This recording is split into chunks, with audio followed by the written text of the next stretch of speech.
গতকাল এক চার দোকানে বসছি, সেখান থেকে দুটা লোক আসলো নতুন, আমি চিনি না।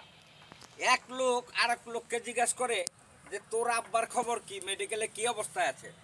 তখন ওই লোক বলল যে আইসিইউতে আছে, কালকে 65 লক্ষ টাকা বিল দিয়ে আসছি।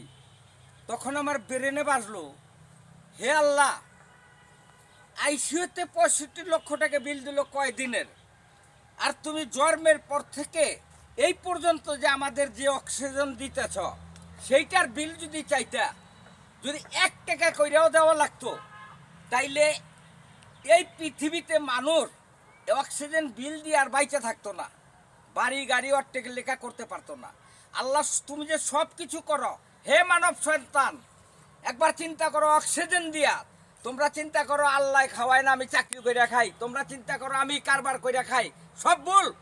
আল্লাহ খাওয়ায়, আল্লাহর প্রতি বিশ্বাস রাখো, অক্সিজেন দিয়ে প্রমাণ করো। এই অক্সিজেন আল্লাহ না দিলে দুনিয়ায় আর বাইচা থাকতা না। আল্লাহর প্রতি ঈমান আনো যে আল্লাহ সব কিছু করে, আমাদের লালন পালন সব করে। এই আমার কথা ছিল ভাই।